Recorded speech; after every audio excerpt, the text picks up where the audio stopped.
Welcome everyone to a very special edition of the Adam Roberts podcast entitled What's Your Story, where we interview some of the best, most successful business people from all over Nebraska, really, and all over the world. I'm very excited to share with you today an interview with one of Nebraska's most successful businessmen who knows all about customer service, all about taking care of people, providing great products, and really thinking outside of the box, which we'll go into more in depth here. We've shared a great business relationship over the years, on the credit card side, as well as just as an incredible businessman and mentor. You've taught us a lot, and obviously on the networking side as well through BNI and some of the network centers for your business networking organizations we've been involved with. Truly one of Lincoln's best known names in the industry. He's been a friend and colleague of mine. Truly an amazing guy. So I introduce to you Mr. Nick Vuko with Walker Twire Quick Nicks. Thanks. That's way nice of you. Thanks. Yeah, I appreciate it. Excited to have you. I'm excited to be here. Yeah. So share with us a little bit about your journey and maybe how that started for you. So I grew up. We had Walker Tire, Point S, and Quick Nicks. My dad bought the company from Vern Walker. That's where Walker Tire started in 1951. My dad bought it from him back in 1983, and so when I was young, I started in the shop, and they called me Mr. Clean because that's all I did was just clean up after the guys. So I would, work part-time, but I was always around the industry and try to feel it out and figure it out and learn about it. So I went away to college. I got a scholarship to play tennis at Valparaiso University and played tennis there. Got my mechanical engineering degree. But I always was interested in my dad being an entrepreneur and how that worked. So he started Quick Nicks back in 2003 and asked me to come back and run it. So we started that and got it going. My oldest sister left in 2005, so then I transitioned in and tried to learn from my dad about the business and everything. So and we've kind of been taking it from there. And so for a while there. The industry really changed, probably started around 2010, just a lot of things that we probably needed to do, and this is probably as a journey, as most business people tell you, you kind of learn that, hey, we probably need to make some changes a little earlier. So probably around COVID, so fast forward to 2020, had some challenges we were trying to figure out and get through, and then COVID, I want to say this as respectfully as possible because COVID was not a good thing, and I fully admit that. For Walker Tire, it probably helped us figure out where we wanted to go and where we wanted to get to, because I think when you go through something like that, with a lot of the industries had a lot of challenges during that time. Sure. And for us, it was either you let it destroy you or you come out stronger on the backside. Right. And I think that really helped catapult us to where we are today. 2024, it finally, I had to really try to get the company to where I want it and where we're giving the service that, it's hard for me because I can't be in every store and I can't watch every interaction and make sure that, the service is to the standard that we want. Every business has its challenges, but this year is the first year I feel like this is my company, and this is the company that I know that we have people that are doing things the right way and doing things awesome, and that's and that's the challenge that COVID happened. You couldn't find a lot of people, so you're trying. We went through 23. Steve Gawick, he's watching this. 23 people in our retread plant in the last 20 months. No kidding. Wow. But trying to find them. So the service was trying to make sure that you're giving the service that your customers require. So anyway, that's almost 21 years in a nutshell. Yeah, that's phenomenal. I guess that helps. So when you kind of started in the back shop and you're kind of working your way up a little bit, how did that evolve? I mean, in terms of obviously you have Nicole, you have Jeannie, the whole family is involved in some aspects. Tell us, I guess, a little bit of that story, how that came about, because I think there's a lot of people maybe out there that are interested because you are such a successful family business, which there aren't a lot of those out there these days. So tell us how that happened. Jeannie actually came to work for my dad before I did, and actually my oldest sister Andy also came to work. Okay. So she was in the company when I came out of college. She left. She's in Arbonne, so she left in 2005, about 3 years since I was back. Okay.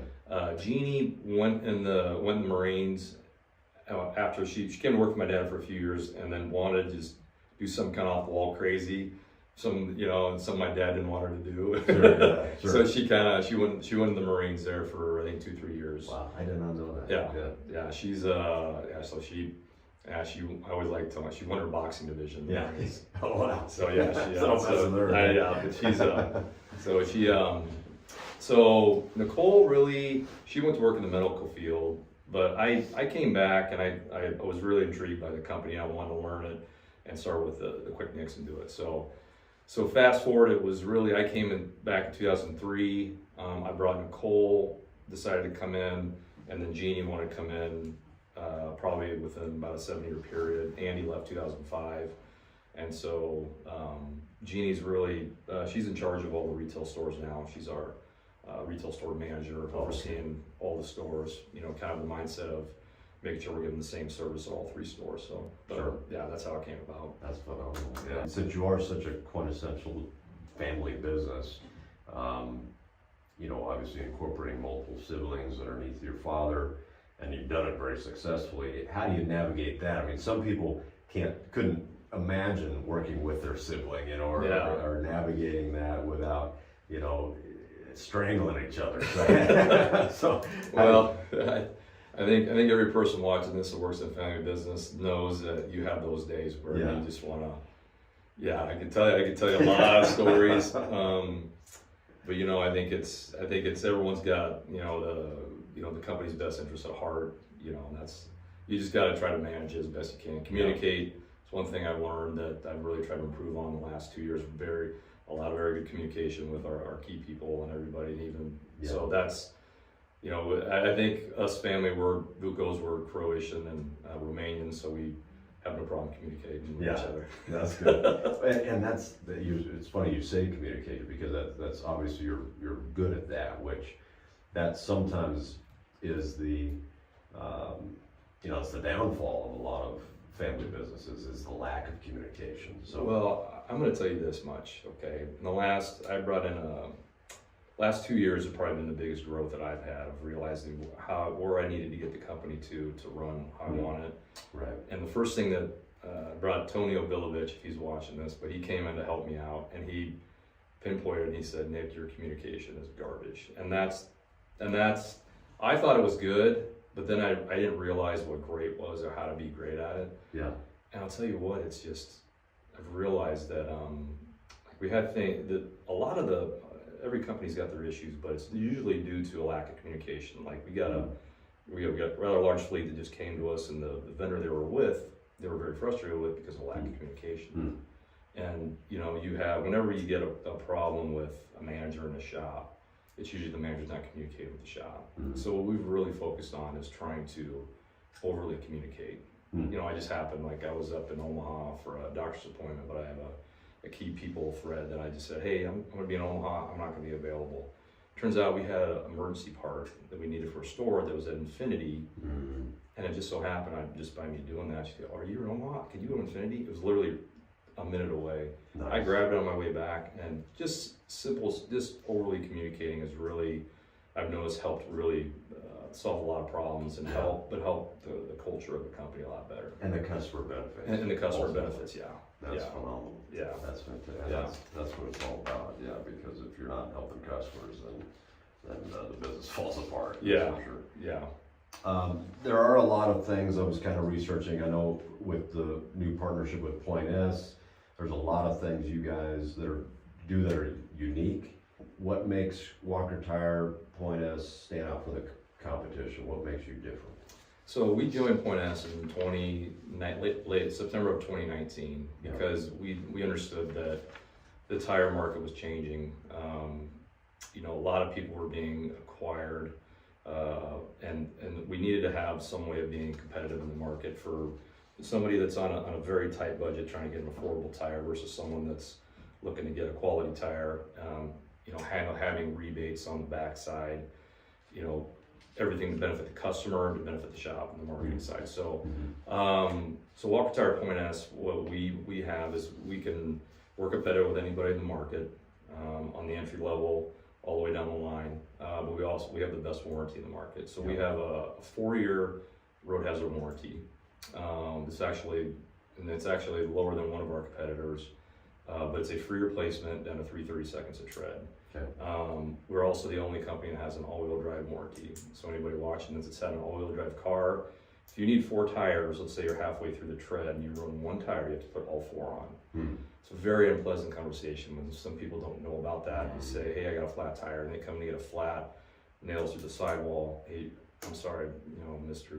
Steve, that you're gonna need 4 tires. And they're just like, oh my gosh. Wow. So what we have is that, and it's basically like purchasing an extra tire, is that when you get the set of tires, you pay for an extra tire, and you get down to 330 seconds of tread, basically the life of the tire.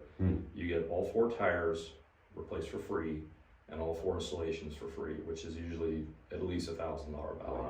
Wow. Most of the time when the people that have to have that happen to them will always buy warranty. Yeah. But we've honored, it hurts when you honor it, but it's great because you see that people understand the value. So, sorry, I thought I had that silenced. You're good.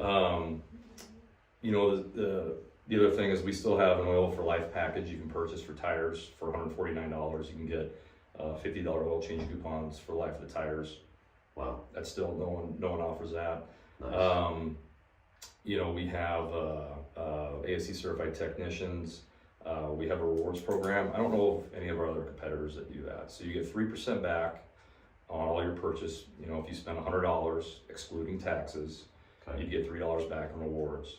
Wow. And it accumulates at our counter. It's something that you can come in and we always say, hey, you have X amount of rewards there for that. But the other thing is Point S's motto is no stress with Point S. And that's something that we're really, really focused on, is trying to, if someone's got a flat repair, we get them in that day. And during COVID, we kind of fell away from that just because we didn't have the staff.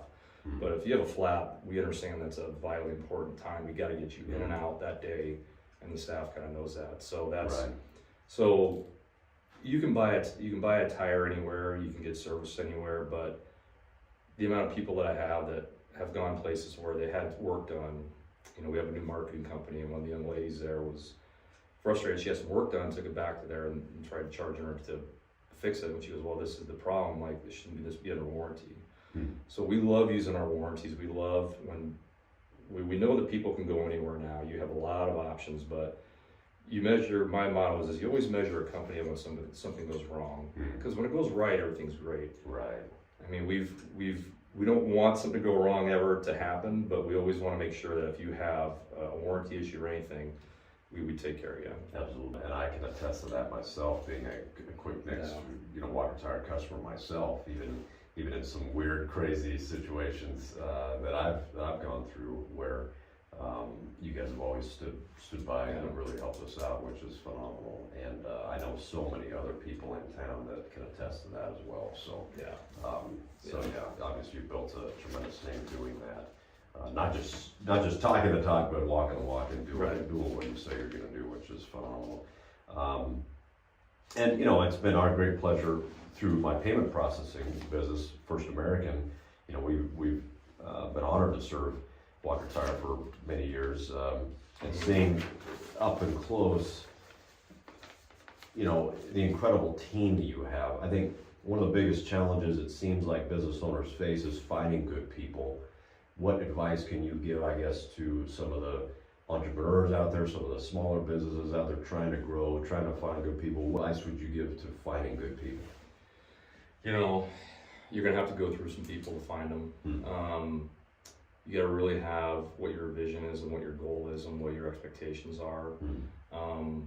The biggest thing that has changed in the last 4 years especially is that people can go anywhere and get any job, and they can probably go anywhere and make more money somewhere else. This younger generation, though, the studies have shown that the wage is not, it used to be the most important thing. It's not the most important thing this younger generation. The culture, what I tell all my key people when they come on, said, you got to understand something, that you're going to spend more time in your life with people at work than your own family. It's unfortunate, but that's just how life is. It's going to be really important that you have a good culture. And it's taken me a long time to get the culture to where I want it, of making sure that we've always had good people at Walker Tire, but trying to get what my vision was has taken a long time. And once we got over the hump, if you trying to get someone good, if you get the culture where you have it, if you bring in someone that doesn't really fit, they stand out, and then the rest of your team actually manages it for you and say, hey, I don't think this guy's gonna be a good fit for us for X, Y, and Z. So to find the people, I think the most important thing that I've tried to find is you gotta just care about your people. And that's really, I mean, it's not, and you gotta do it, you gotta hold them, you gotta walk that fine line of caring for them, but also making sure that they're meeting the expectations that you set. And sometimes I tried to overcare too much, but I had to make sure that, hey, these are the standards we need, we gotta make sure we do it. Right. And now that I've got everyone, I feel like this year I've got everyone now pulling in the same direction, everyone all the way down top to bottom, like this, the best culture we've had. That's phenomenal. But it's really starts with, you gotta just care about them. Yeah. Like I had one of my techs, so I make a point of walking around each shop, and I've got a Marine that works at Pioneer, I got the next Army guy that works downtown, and and I know I've gotten to know him personally and everything, but just walking around as an owner, so I call it, well, Tony calls it, Tony's watching, walk the beat, is I always go around every day and I just try to just talk to him, say, hey, what's going on in your life? And it wasn't until one of the guys said, he goes, I've never had one boss that came around and asked me, like, how my day's going. He goes, I can't tell you, like, he literally pointed it out to me, and then I realized how important that was to just get to know them. Absolutely. And so that's just, it really just comes down to, hey, find a good team of people you like, make sure you clearly lay out what you want from them, and, I'm a big team guy, I like being part of a team, I played competitive sports forever, and that's always something I've always enjoyed, so. Absolutely. Well, and you think about it in this day and age especially, people don't, how often does someone ask you literally to your face, how are you doing? What can I do for you? And that's huge. That's something that we've tried to incorporate as well at First American and even in the rental, Robert's Properties business, which is huge because people don't care what you know until they know that you care. Exactly. And that's huge. That's phenomenal. What's one of your biggest success stories Walker Tire Point has maybe some people don't know about you guys? Well, I'm going to give a shout out to Faye Capke. Okay. He's probably isn't going to watch this, but we have the oldest tire technician in the world. Wow. That works for us. I think Faye is 83 right now. Is that right? And he's been, and I may be off, I think he's 83 or 84. Steve calls him the Grand Poobah. But we have a few guys that we used to work for us that also worked for us a very long time. Rob and Mark, but Faye is one of the oldest. There was an article that came out in 2012, 2014. They found the oldest tire technician in the world in the United Kingdom, and he'd been working on tires for like 51 years. Wow. And I started looking at Faye's start date, and he was at 50 years, and that was like 10 years ago. Oh my God. And so Steve has done an amazing job. Just, hey, do you want to work? I mean, he's been working for us since I think he's worked for us almost 58 years, 59 years. Right. Wow. So, he's an amazing guy. So that's probably the coolest story we have. I mean, we've been around long enough. We brought Michelin tires to Lincoln. We brought Bridgestone to Lincoln. We brought Toyo, Hercules. My dad and his team had done a really good job of developing the retread plant that we had here, helping bring a lot of tires. So we brought Nokia in first winter. He found Nokia in 2002. Still, that's one tire my wife will always drive on with the kids.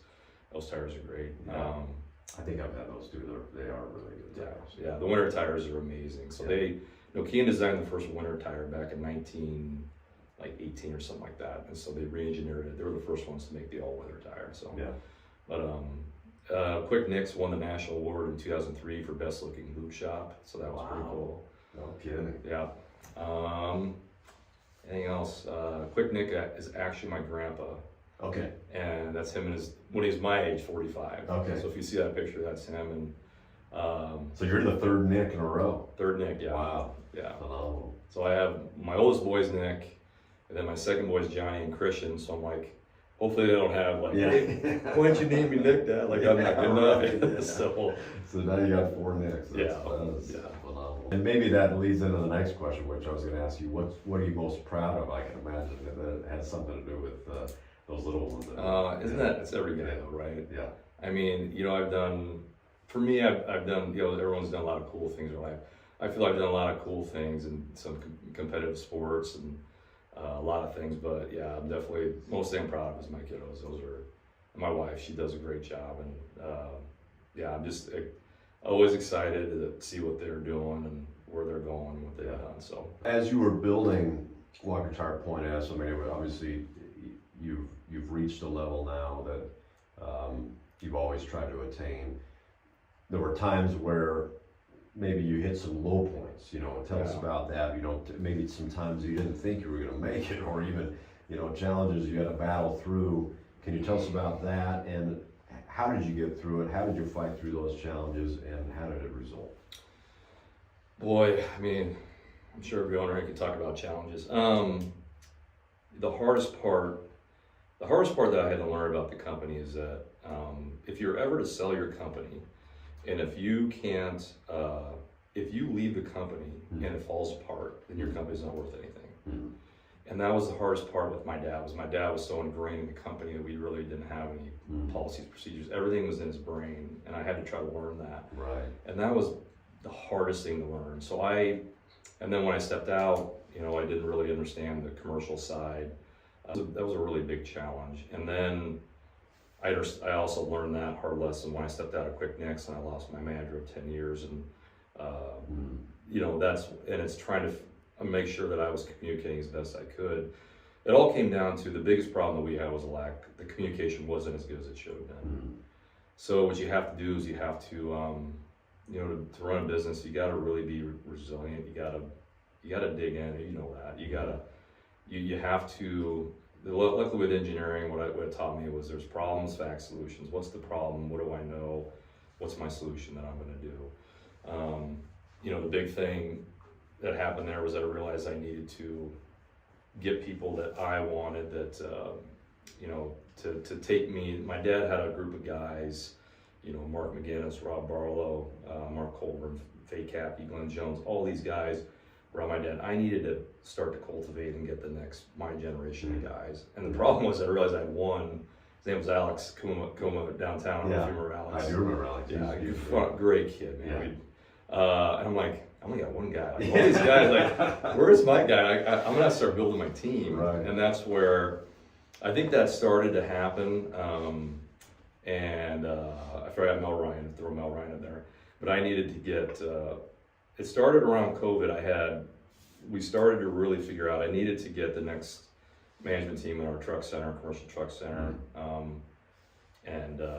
That's where we just tried to I had to really solve the problems. What were the issues we were facing? There's some days every owner, I mean, you like, have I felt like are we gonna make it? Like, I don't know. And you know, it's, you just gotta try to regroup and just work the problem. What's the problem? What's my solution? How do I solve this? And you just gotta keep, so what I tell my team now is that our big thing that we say is get 1% of it every day. You're not gonna solve everything overnight.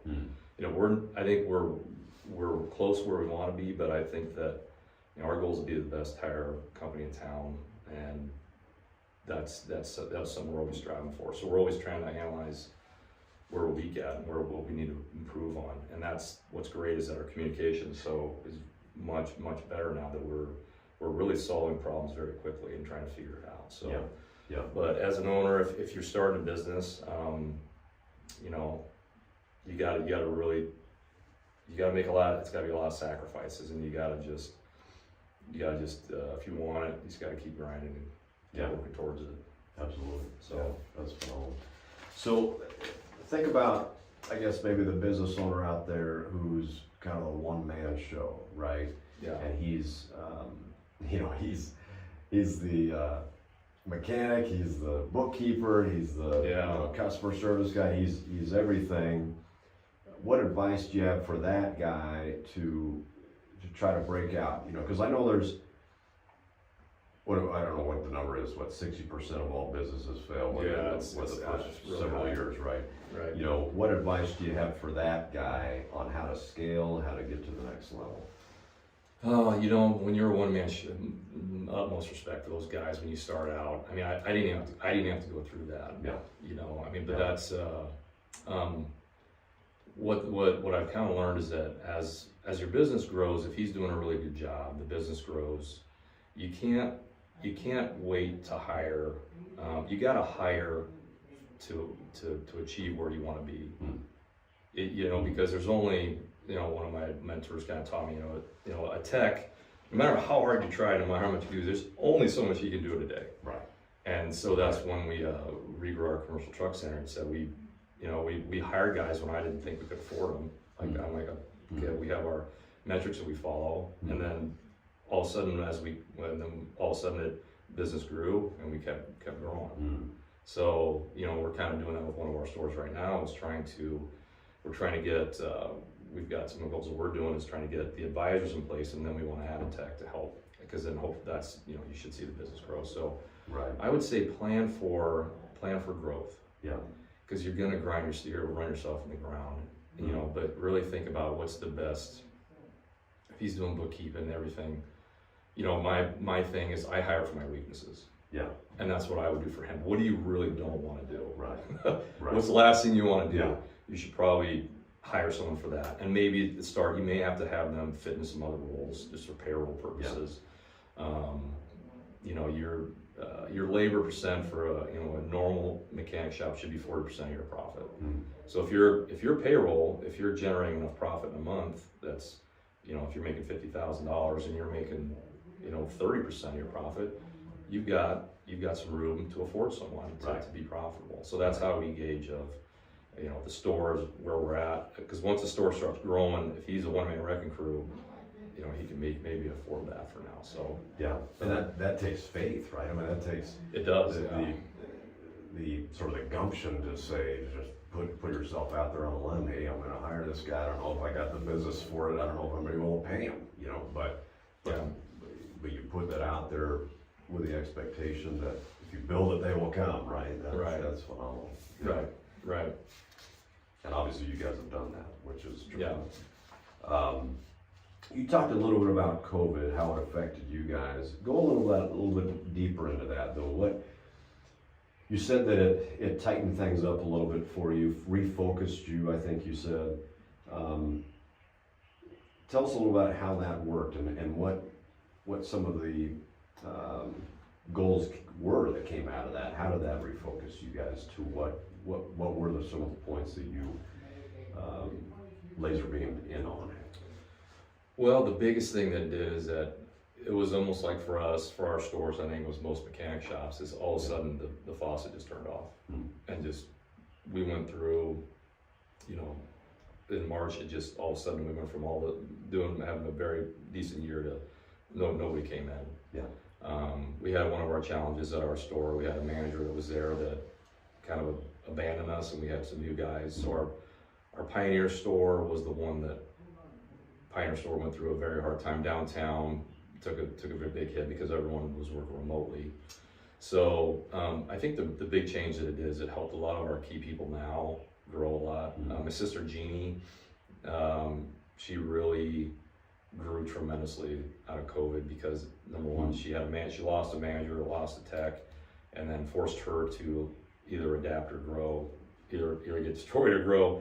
And she really came out on the backside very a completely different person. So that's probably the one person I give a lot of credit to, and you know, that's her resiliency is trying to do that. So that's why I've moved her in charge of all the retail stores now, just because of what she's kind of accomplished from them. But yeah, it was just a challenge for everybody of trying to figure out, number one, how do we keep the doors open, make sure that we're not, you know, getting in trouble and trying to figure everything out. So you know, but and it's just take it one day at a time. That was all we were trying to do. Yeah, absolutely. Absolutely. I mean, and that's kind of leads to my next question, which is, you know, we do live in a world full of challenges. Obviously, there's a lot of crazy things going on out there. That's on me. anything you'd like to say, I guess, publicly about the world at large, where we're going, what you think we should do about it, and how we can make the world a better place? You know what? I think just I had a friend of mine told me this. I completely agree with that. I think if you just were nicer to people, you know, I've noticed ever since COVID, people are much more irritable, especially on the road, like driving. I don't know about you, but it's, you know, I think the big thing is it's a great question. I mean, I think being nicer to people, I'll tell you this, I think there's a lot of people that are having a hard time that mask it very well. There's a lot of challenges. The middle class right now is getting squeezed incredibly hard. Right. You know, just be nice to people. It's not rocket science. Like, you know what, you see see someone needs help them out. And the biggest thing that I told my advisors, if someone's at the counter and they're being you perceive as rude or upset, you don't take it personally, because you know you don't know what's really going on with them. Right. There might be something going on personally, and don't take it personally. Yeah. Try to handle as best you can. You know, if there's someone that's but I think the mental issue right now with people. I don't know what platform we're on, but people doing the bad thing. It seems to be a little more prevalent with some guys that I know. So, right. So I just think, just be nice to people. I don't think it's gonna, and just communicate with people, and I think even at like going to restaurants, like being in the service business, I understand what these restaurants are going through. Right. I go in there and like I went to a Ruby Tuesday, and this lady brought me, I think I had my sides were mashed potatoes and something else, and she brought me corn and green beans, and I'm like, I was gonna say something, I'm like, you know what, it's corn and green beans and vegetables, I will eat it. Might be good. But but I could tell that she was trying to do the best she can. Right. Now part of me is like, I need to let the owner know, hey, maybe she got the order wrong, but that was actually during the COVID time, but it's just have a little compassion for people. Grace. And just grace, and just try to, I'm a Christian, I'm a Catholic, and I try to really live that, and try to, be nice to people. Absolutely.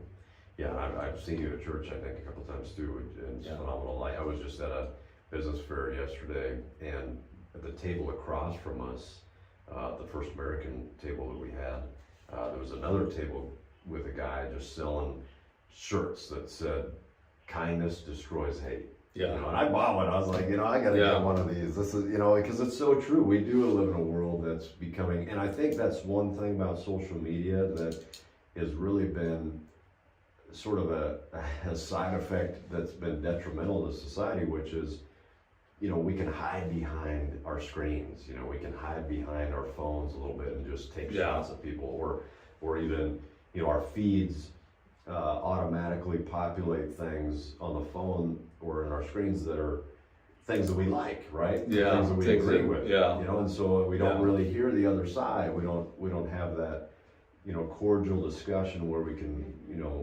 politely disagree on things. And I see where you're going. So, and that's something that I'm glad you brought up, because that's what I really think that. I think that also the issue is with the hate in the country of the two sides that are pushing against each other. I think that if you actually had a conversation, I think that you'd find that we actually agree on what the problem is.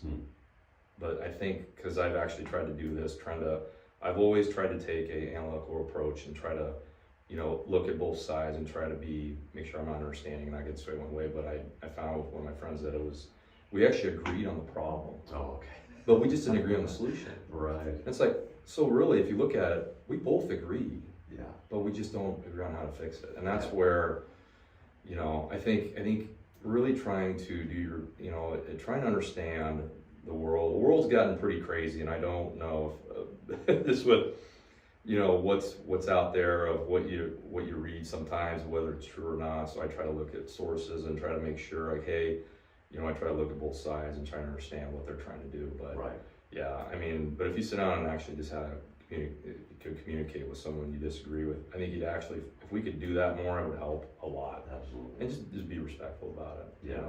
Absolutely. So I think people just listen to the other side Yeah. and try to take in what the other person's trying to say rather than immediately demonizing people. That gets us nowhere. Yeah, absolutely. Yeah.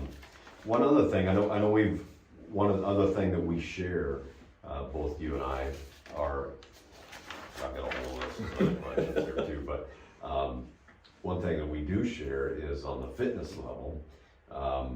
I showed you kind of my transformation. And, Yeah, you've done a good job. Although I need to get back into it, since I got engaged, things have been a little chaotic trying to get ready for a wedding and whatnot. But I know fitness has played a big part in your life, and we talked a little bit about your journey and some of the 7-day fasts that you've gone through. Yeah. Tell us about that. How did that come about, and I guess what prompted you to get involved in that? So I mean, I played tennis in college. I've always been. I told my wife it's a joke. I'm a dog. Yeah. I need to chase a ball. It's either basketball, tennis, golf. But I've always loved sports. They always came very natural to me. But so I've been trying to really focus on my health because I got my kids now. I mean, I'm gonna be Christian's 5. I'm gonna be 60 at high school graduation. I'm like, I'd like to be around for a while and try to stay active. So I've really started the last few years getting into yoga. I always seem to get injured, even though my buddy Mike never stretches a day in his life and he hardly ever gets injured. Man. But I've gotten into yoga and stretching, and so as I've gotten older, I realized I have to stretch.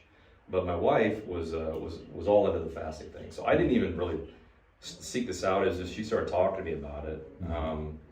So fasting has always been around. It's not really talked about because there's no money to be made in it. Yeah.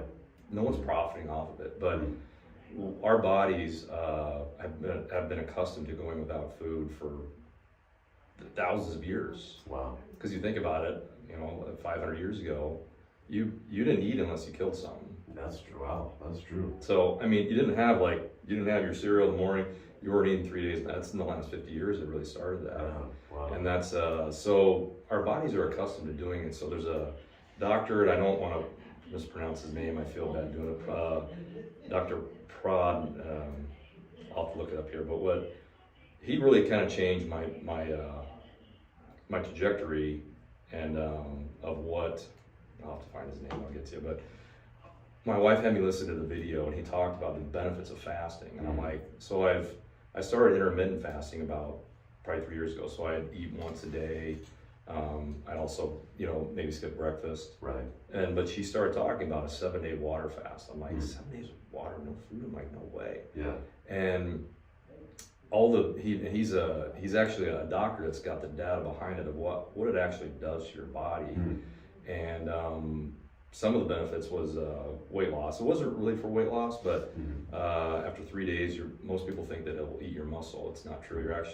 The reason it's called fat is because it's stored energy. Okay. And so your body, if you go into ketosis, you burn fat. Okay. So I did a 7-day water fast with salt only, and I lost 15 pounds. I thought it was mostly water weight, so I thought I'd put on 10 more pounds.